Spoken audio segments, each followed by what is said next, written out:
Hey, welcome to Life in the Leadership Lane. I'm Bruce Waller, your host, where I'm talking to leaders that are making a difference in the workplace and in our communities. What did they do to get started, and what are they doing to stay there? And today, I'm talking to my good friend, a very special guest, Chrissie Rogers. Chrissie is the HR manager for Osteomed.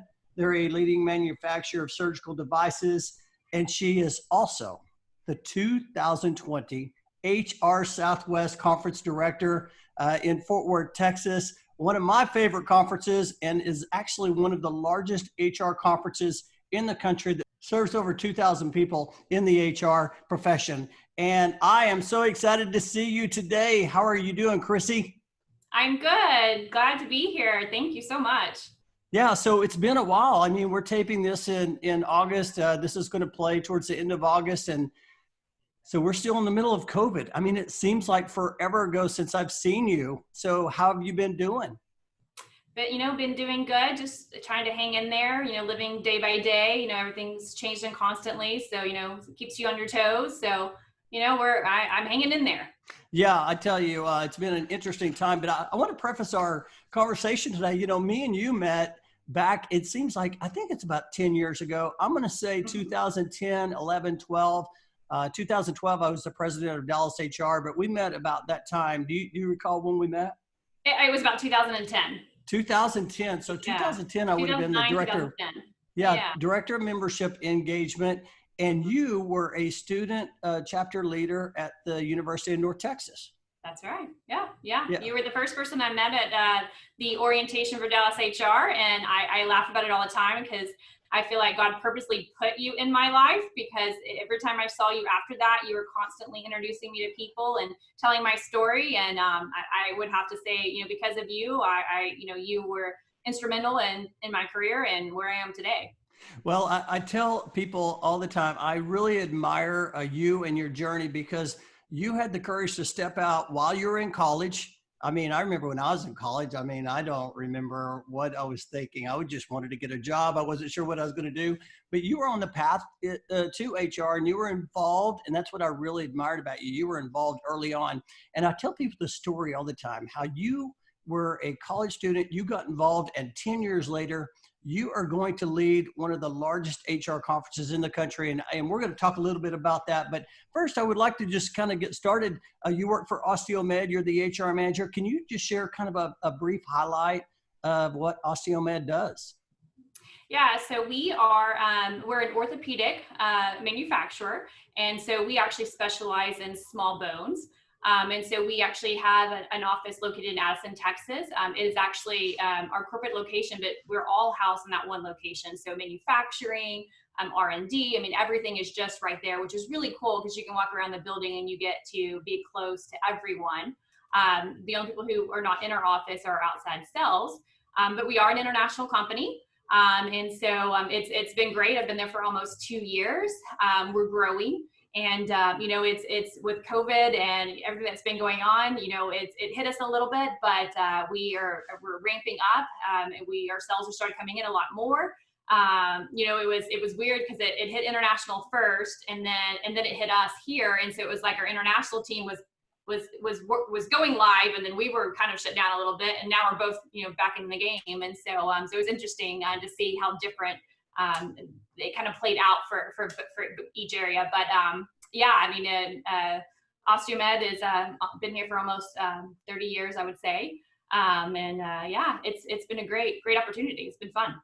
Yeah, interesting times for sure. But I'll tell you, when it comes to COVID, HR has really stepped up and stood out during this time, and I really admire anyone who's in the profession right now. But I want to start our conversation today by just really sharing with everyone the Chrissie Rogers story, and just share with the group, anyone who's listening or anyone who's watching this right now. I would love to hear you share your story about, hey, where were you born? We talked about you went to UNT, and kind of what led you to the world of HR.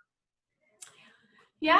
I was born in Tyler, Texas. Well, Dallas actually, but my whole life I lived in a little small town called White House, which is just right outside of Tyler. I usually just say Tyler because that's where most people no. Now I can thank Patrick Mahomes for now putting my town on the map. But Nice. so yeah, so I actually moved to Dallas my freshman year of high school, and then ended up going to UNT. And while I was at UNT, I worked and went to school like most people do, and then I had an opportunity that was presented to me. Was not even my original career plan. I was looking to go in the medical field. I was almost done getting through my program, and then an opportunity was presented, and I took that leap of faith and decided to do it. And at that time, it was terrifying, but I think I took the challenge head on, and my story is just very different than most. I was working in HR with absolutely no experience, and was going to school at the exact same time. So most people usually go to school and then jump in it, or have had some experience. Zane Miller was a general manager for the Special Water District for Castle Hills, and I worked there as a billing specialist while I was going to school. And he saw something in me, gave me the opportunity, and so I thought, well, you know what? If I'm gonna do this, I'm gonna do it right. So I decided to go back to school.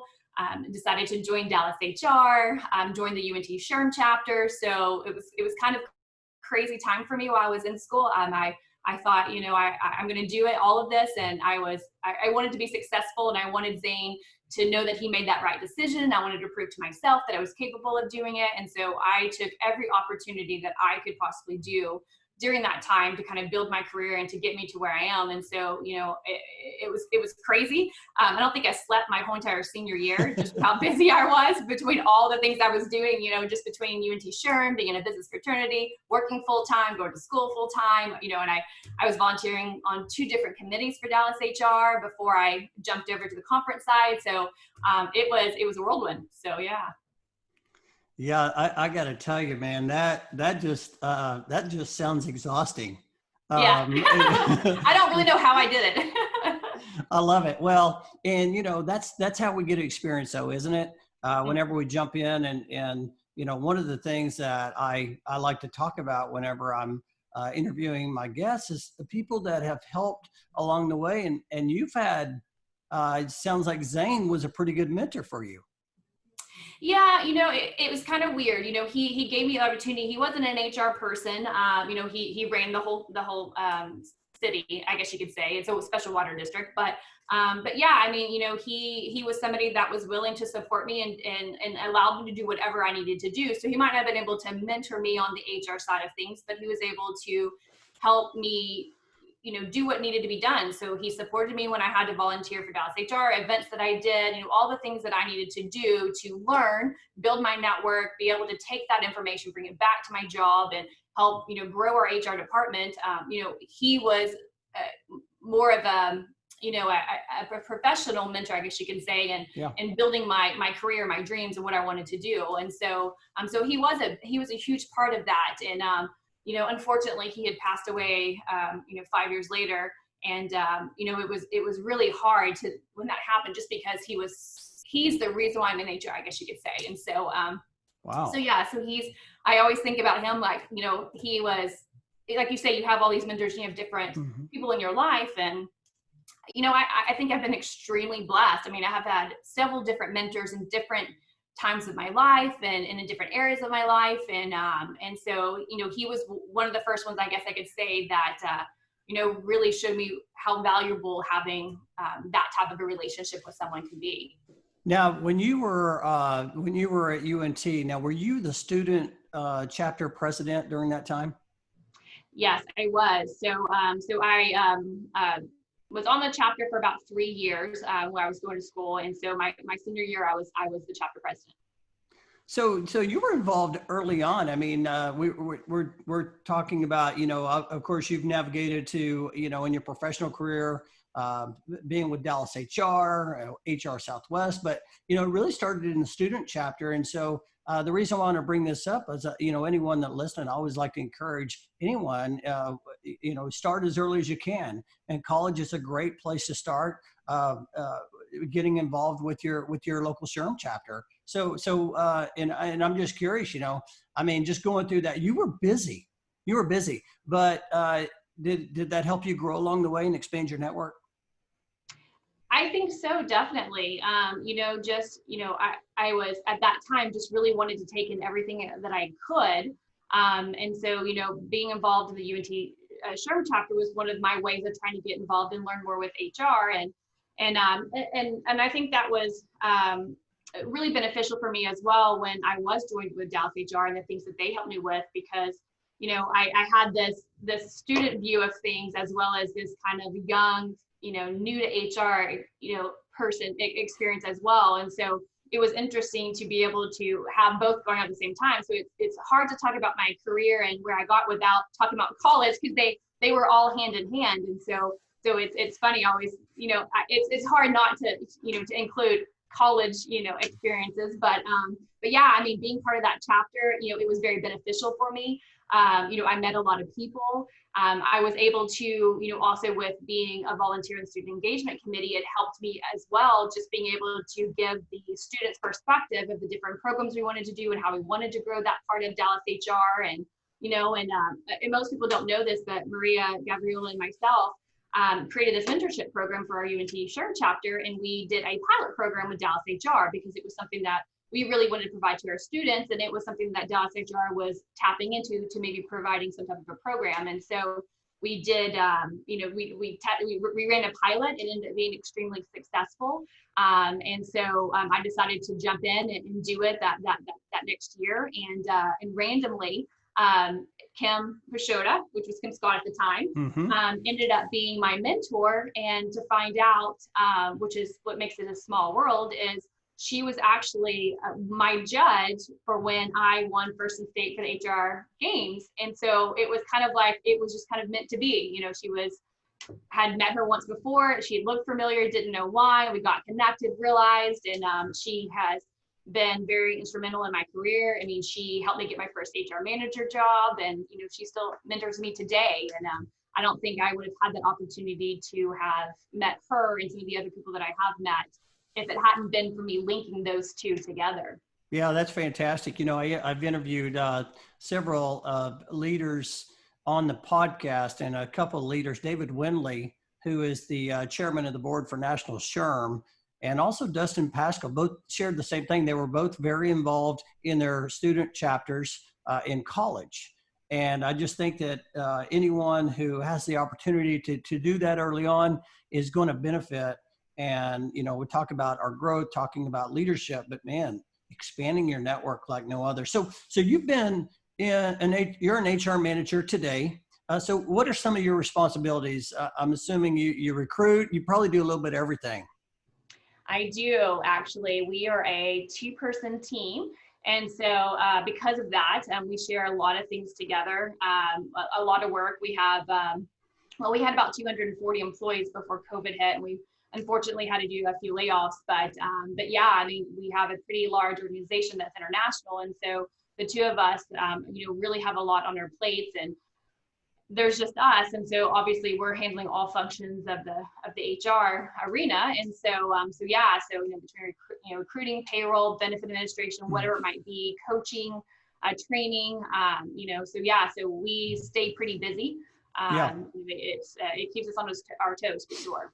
Oh, fantastic. So I'm just curious. I mean, you're early in your career, but you've been doing this for a while. And I always like to ask a question, like, was there a moment where you said, you know what, this is what I want to do. This is my calling. I found my lane where I am today. I'm just curious if there was a moment, if something happened during that time, if you just knew that you were in the right place. Yeah, I think for that, definitely, I think because I was crazy enough to do all that at one time while I was building my career, I think that as I was going through all that and the people that I had met and the network that I had grew, I realized that I found my purpose. That was my purpose in life. The things that I had done and the relationships I built, and being able to volunteer and give back to those that did so much for me. I realized that I loved what I did. It was crazy. My life was crazy at that time, but I loved it. Like, it was very exciting for me. And I think I kind of craved it kind of in a way. I liked being involved. I liked giving back. And I think, when I realized how much I loved what I was doing and the people that I was helping, at work, just, professionally or personally, and being able to share my story, I think that was when I realized that this was my purpose. This was my calling. And I'm glad that I decided to take on that challenge that Zane offered me. I couldn't have asked for a better experience that I've had. That's fantastic. I'm wondering, you talked about Zane a little bit earlier. Have there been some other mentors or key people that have helped you along the way? I think you mentioned Kim Pashota has been one of those, has been instrumental. Yeah, I mean, like I said earlier, I've been extremely blessed. I've had all these people that I've met through over, the last several years of my career. And, it's amazing. I mean, I tell people all the time, you have to get involved. You have to build that network, because you never know where that's going to take you and what that's going to do for you. And for me, it was really being able to, build those different relationships and having different mentors in different ways to help me grow professionally. I mean, I really never had a boss, in HR that, helped mentor me and grow me. It was more of, what I didn't want to do, and it just helped me learn kind of what boss I wanted to be and the person that I wanted to be when I got to that point of my career where I was going to be leading a team. And so, I really relied on my network. And so, I mean, in different areas, when you look at Dallas HR, I had, a lot of people that I worked with and I dealt with that, helped me, get to conference director, say, with Nan Phillips and Darby Merriman.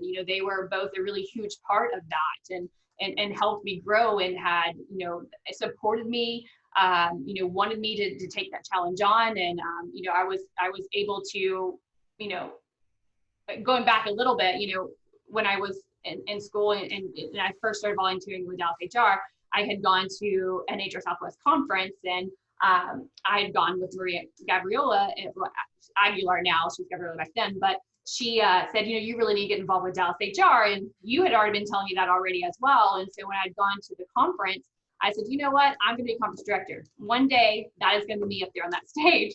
And so, kind of setting those goals and, and knowing that I wanted to do that. And I let, Nan know that really early into my volunteer leadership career, because, I wanted her to know that I had a goal that I wanted to achieve, and, what do I need to do to do that? And how do I get there? And so, and then Darby came along and helped me as well. And they were huge advocates. And so, so as far as my volunteer leadership experience goes, they're a big part of that.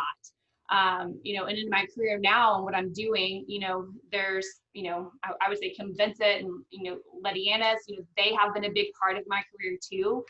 They've been my sounding board. They're my rock, I guess you could say. I can always ask them anything at any time. And they always have great feedback and to give me, or are able to give me just their personal experience of how they've handled things, so that I can figure out how I want to handle it. So they've been really great in my career too. So I love how you were talking earlier about networking and navigating through there, how you also get to see how you want to be, like who you want to be along the way. And I think that a lot of people miss that part. They talk about, hey, I'm going to expand my relationship, expand my network, build my relationships. But the part about, hey, I also want to see, who do I want to be? Who has the traits that I want to, that inspire me to be better, that I want to instill in myself along the way. And so I love how you shared that. I want to pivot to HR Southwest Conference. I mean, you are the conference director, the top leader. I'm so excited for you. I know that you have a lot on your plate. Before we get into that, can you just kind of share, why, you said, I want to be the conference director. Was it because of all these relationships and you just saw this togetherness? What was it about the volunteer leadership that inspired you so much? I guess I kind of wanted to be conference director the first time I was at the conference, was really just because I just saw that moment of, how I can make a difference, and looking at what a conference director is able to do and how inspiring that person was for me, I thought, you know what, I want to do that. I want to be able to help others and make a difference and inspire them, whatever that might be. But just be that person that could just mentor, or whatever the situation was. I just thought, that would be great to be able to be in that role and be able to look back and know that I made a difference in somebody's life. Yeah, it's so cool whenever we're blessed in our career or our life, how we want to give that blessing back to someone. And yeah, no, I'm with you. I love that. I think you're going to be absolutely amazing. So tell the listeners and the viewers, share a little bit about the HR Southwest Conference for 2020. When is it going to happen, and what's that going to look like? Yeah, so the conference is going to be the first week of October. This is going to be actually, HR Southwest has never been a virtual conference. It's always been in person, but this, for the very first time, we were actually going to go virtual. And so, it's been fun. It's kind of ironic. My tagline is "Embrace the Future," and that's exactly what we have done. I wish I could say I had a crystal ball, knew this was all going to happen, and I was that clever. But it really is. We're embracing the changes. We're embracing the future. We're figuring out, the way we're going to go virtually and how this is going to work for us. And I will tell you, it is still going to be amazing. You might not have the hugs, but you're going to get all of the same exact experiences that you got when you were in person. And so it's going to be amazing. I'm very excited and looking forward to it. Well, I'm excited too.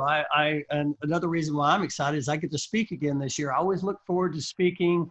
I'm going to be talking about strategies to sell to the C-suite as an HR professional. And then I'm also going to talk a little bit about networking. And so I'm always excited. That's one of my favorite conferences of the year. I'm just curious. Okay, so this year we have a couple of keynotes. Is it, I think, Michael Bush from the Great Place to Work? Sounds like he's going to be amazing. And then Michelle Poehler, she's the founder of Hello Fears. And it's supposed to be, it sounds like it's going to be very inspirational. I saw her tagline was like, choose growth over comfort. And I just thought, oh man, I'm excited about that. I'm just curious. I mean, you've been doing this a long time. Do you have any favorite keynotes from your past? We've had a lot of favorites, and we've had some that have been extremely emotional. We've had some that are very funny, and then we've had some that you still talk about today. So, it's really kind of crazy to think about all the different, keynotes that I've been able to see over the years. And, to pick my favorite, I don't know if I can really pick my favorite. It's like picking your favorite pets or your favorite child. It's hard to do. I was actually thinking about a couple, Barbara Corcoran. So she was on one year from the Shark Tank, and I remember she was talking about the Corcoran Report and how she started this and was able to grow her business. And I kid you not, I came home and I changed my newsletter to the Waller Report. And it was like, it was so inspiring. I just loved it. And then, of course, John O'Leary, he was incredible. He was the one that survived the fire. And it was, when you were talking about emotional, I was thinking about whenever he, at the end of his presentation, he played the piano with no fingers. And I just thought that was so good. Yeah. I mean, we've had some great people. I mean, it's crazy. I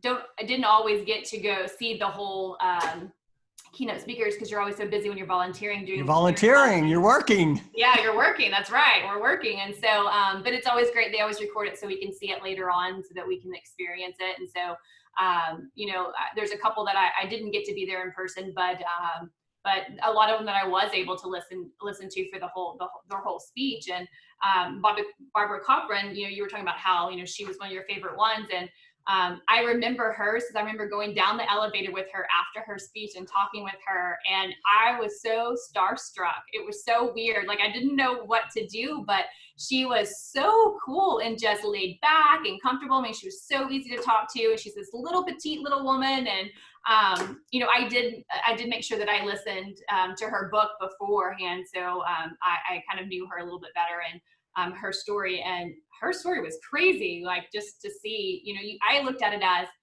that just seems to be common sense. Why did we not know to do that? I'm just like, she's just such an amazing woman. So. Well, I'll tell you what, Dallas HR, the conference is the HR Southwest Conference powered by Dallas HR. And Dallas HR, the staff, Brad Shanklin, the entire team, they just do a great job. I remember 2009, I actually volunteered on special events committee, and that was a mile marker for me. Not only did I grow as a leader, but I became close to everyone in that group. And it was an absolute amazing time. So a lot of people, they look at volunteering and they think, oh man, this is going to take a lot of time. I don't really have time for this. Mm-hmm. For those people that think like that, what would you say to them? Does it really take as much time as what people think, and what benefit would they get out of volunteering? I would say when you're having fun, it's not work, right?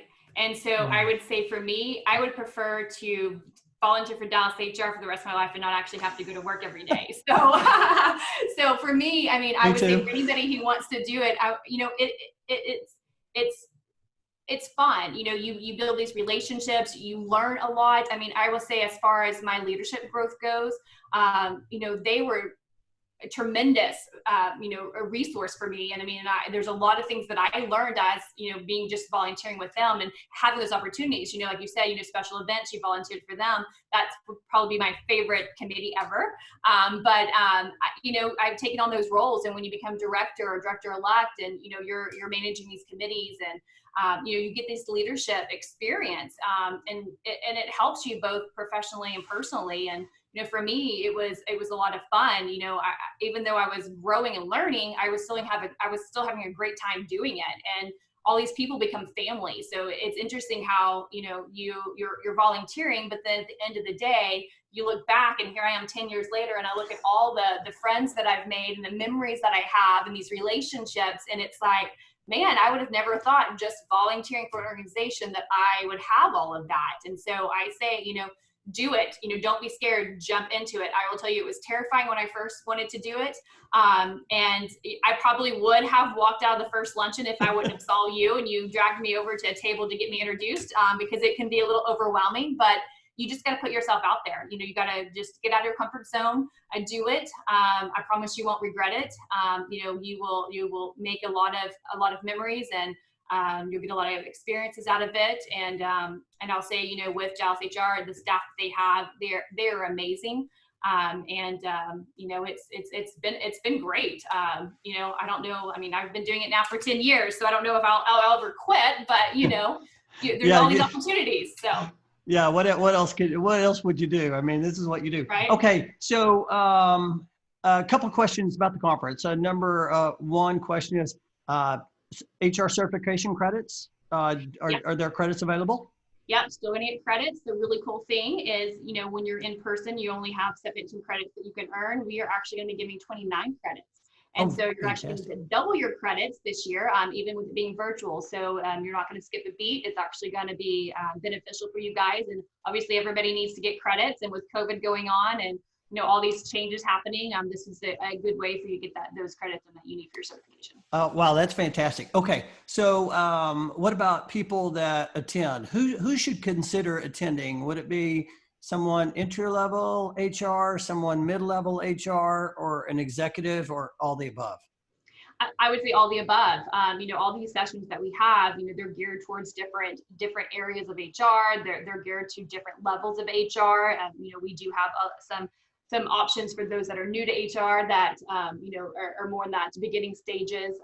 Not quite in the advanced stage. So they're all tailored to meet everybody's needs. And so I would say it's really available for anybody. And and there's also, other things that you can get out of it as well, when you're also with the networking events and meeting other people. And so, yeah, I mean, definitely, I think any level is welcome. Well, I'm excited. I'm excited to embrace the future, and really, I want to see how the networking goes. I want to see how the educational session goes. I mean, it's here to stay. I mean, I think in the future, yes, we're going to have live events, but we're also going to have kind of a hybrid along the way, because I mean, think about the benefits too. Someone that may not be able to fly to the conference and they live in another state, now all of a sudden they can just go online and attend virtually from really anywhere around the world. I mean, that's a huge benefit. That is, yeah, no, it definitely is. And I mean, even with it being virtual, we have some exciting networking events that we're going to plan for that. You still have, exhibitor options. We're going to do so for the marketplace, we're going to actually do a virtual marketplace. So you're going to have access to exhibitors and be able to talk to them. We're still going to have a really fun networking game. So you're still getting a lot of those things that you wouldn't in person. And so looking at, everything that, that's been put together with staff and all of our volunteers. And I mean, everybody's been working so hard to get this, to get the conference to go virtual. And so I really think this is going to set the precedence for going forward, having that option where it's a dual option, where we would have loved to have been able to have done that this year, but yeah, I mean, definitely being able to offer that so that those that, like you said, are not here locally, can't fly, but still have that opportunity. And so I think it is definitely going to change the future. But I think all it's going to do is make us even better every year. I think we're going to grow and learn, and it's going to be a fun experience, and it's going to be exciting. I can't wait to be talking about this next year. How it turned out. Well, let me tell you, I can feel your energy and your excitement towards it. So how would our listeners and our viewers, where would they go to find out more information about the conference? Yeah, so if you want to go to HRSouthwest.com, everything will be posted on there. You can go ahead and get registered if you like. You can see what the networking events are going to be. You'll see who all the sessions are going to be. So everything that you need to know is just located there. Oh, that's fantastic. I love it. I'm so excited for you. I'm so excited for the conference, and I can't wait to see the outcome. I'm just super excited. Okay. So I want to shift gears just a little bit. I would love to, on this show, Life in the Leadership Lane, I always like to just dig in a little bit deeper. And I would love for you to share what a typical day is in the life of Chrissie. Is there anything, I mean, because it seems to me that leaders have like these common threads, and they all do things a little differently, but they all seem to have something they do in their daily life that makes impact. And I was just curious if there's anything that you do every day that helps you stay on track. Well, I'm really all about having a to-do list so that I know exactly what's going on, what I need to do so I don't forget it. But, a lot of times in HR, you plan your day and it never ends up like you had it planned. And so I will say, that's a skill you have to learn, how do you manage those unexpected things? And so, for me, what works is, because I am busy and I know I've got a lot going on, and I'm always having to change my priorities. I keep that a to-do list, but I also keep it's an HR calendar that I keep, and I put it together annually with all the most important things that have to be done so that I know, and I usually look at that 30 days in advance of every month to say, okay, what do I need to put on my to-do list? What do I need to prioritize? Mm-hmm. And because, like I said before, you have things that just happen that you're not expecting. And so I'm able to manage around that. So that way I make sure I meet those deadlines that are needed. Yeah. Love that. Love that. Yeah. Cause I mean, listen, we're all busy. We're just trying to figure out, what are those priorities? And many times a lot of the low priorities, they just work themselves out, mm-hmm. believe it or not. So, hey, what advice, I mean, we've talked about a lot of different things today. What advice have you been given just during your career or your life that it was so good that you share that with others? I will say, I think what I have gotten from a lot of people, feedback that I've gotten is, just be your authentic self. Don't try to be somebody else. Figure out who you are and what you want and embrace it. Be true to yourself. Don't try to be something that you're not. And I would say also too, don't be afraid to fail. I think for me, that was one of the things that I learned is, I never wanted to fail, and I never wanted to embarrass myself. I always wanted to make sure that I was, always perfect, if I could be. And so it was one of those things that you learn, that, you can't be successful without having failures. And so just understand that and know that that's going to happen, and grow from it and learn from it. And it's okay.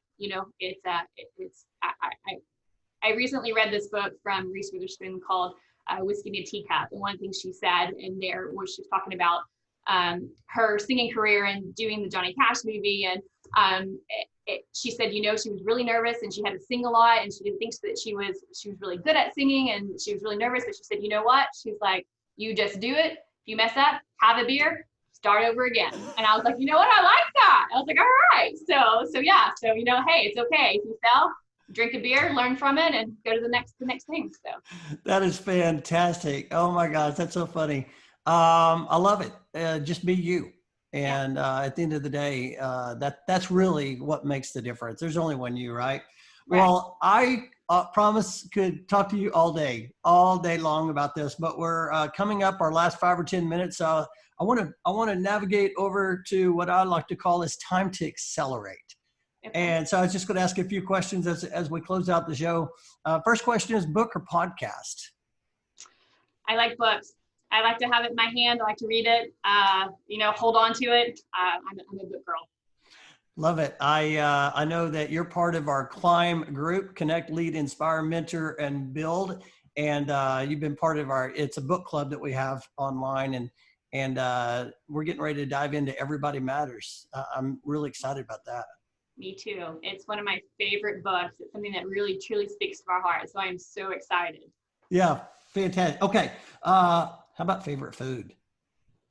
I love Mexican food. I don't know what it is. Queso and chips and, refried beans and rice. There's just something about it. Any place that do you have like a favorite place to visit or that you've visited? I would say probably Mexico. I'm a beach person. Doesn't have to be a beach at Mexico, but I love the beach life. Love sitting there reading a book, have a cocktail in my hand, listening to the waves. Just relaxing. Just separating yourself from the world and everything that's going on. Being busy all the time, it's nice to have that moment. And so I would say, I don't really have, I guess, a favorite place to go. But just I would beach. just say the beach. A beach I love it. is fine. I love it. I love it. Here's a question I wanted to ask you as well. And what energizes you? What gets you going? I think knowing that I've made a difference or helped somebody energizes me. Even if maybe they don't know what I've done or see. Just knowing that I have been able to make a difference somehow for them and being able to help them in any way that I possibly can, even if it's just something small. But it's one of those things where, when those people do recognize some of the things that you do and they say, thank you for, just taking that moment to do that with me. And those are the things that energize me, make me excited to know, you're not always going to have people that are going to always thank you for the things that you do, but it's special when those that do say something. And it's not something that I have to have either. It's just, I want to know personally, it makes me feel good about myself, knowing that I am making a difference for them and I am helping them however I can. And so when I know I've done something like that, I don't know, I get really excited. I'm glad that I was able to help them. And so, I think that's what makes me love HR is having the opportunity to help people in different ways. Well, you definitely impact people. There's no question about that. Okay, so here's my final question. And so here's your question, and that is, what does the 10-year older Chrissie say to Chrissie today if she were knocking at your door? I would say don't be scared, just don't be afraid to rock the boat, ask questions, challenge things. Don't be afraid to step out of your comfort zone. I think I learned a lot, my career, just kind of scared sometimes to, make comments or do certain things. So I was worried, I don't want to lose my job if I'm going to question that, or if I disagree with it. So it's always, you just sit there, be quiet, and do what you're told to do. And sometimes it's hard to want to challenge that, but I've learned over time that's healthy. I mean, it's healthy to have those kind of relationships with, your boss or your executive team or your management team or whoever it might be. It's healthy to have those open conversations where you can have a healthy disagreement about things and be able to talk through it and come with a solution together. I mean, I think those are one of the things that I've learned that I do now that I didn't do before. And I think that it's helped me grow more. It's helped me be able to contribute more to my team. I think it's helped me become a better manager. And then I think it is one of those things that, you hear horror stories sometimes, and I kind of have one where there was something that I didn't agree with that my manager told me to do, and I knew it was wrong, and I didn't want to do it, but it was one of those things that I was terrified if I did, I would lose my job. And I look back at it now, and I'm like, you know what, I shouldn't have been. It shouldn't have mattered. To me, it was something that I knew what I needed to do and what the right thing was to do, and I let me being scared not do what I should have done. And so I would just say, for myself now, and anybody really, don't be willing to step up and question things and have healthy conversations, and don't feel like you can't have a voice. I absolutely love that, and I appreciate you sharing that message today, because I know there's some people out there listening that needed to hear that, and it happens to all of us. Mm-hmm. There were times early in my career, the same thing, and I think a lot of it is just going through that experience. But at the end of the day, you have to drive everything right by your values and how you feel about it. And I love how you talked about challenging. Don't be afraid to challenge the situation either. Dustin Pascal, when I had him on, we were talking about what makes a high performing team. And he was talking about when people will challenge each other, that makes a great team. And so, listen, you are driving in the leadership lane. I have enjoyed watching your career so much, and I can't wait to see where it goes. You're doing a great job. If someone wanted to learn more about Chrissie or wanted to learn more about the HR Southwest Conference, where would they go to find you and be able to connect? Yeah, so you can connect with me on my LinkedIn. It's Chrissie Rogers. Chrissie is 2 S's and an IE, or my Twitter account. If you want to learn more about Dallas HR, you can go to dallashr.org. You can also get to the conference website from there as well, or you can just strictly go to HRSouthwest.com.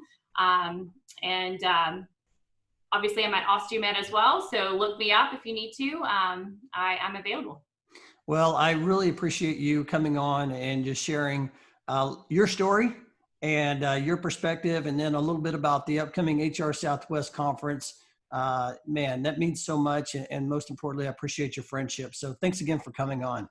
No, thank you. I appreciate it. It was great to see you. And thanks for everything. See you, girl. All right.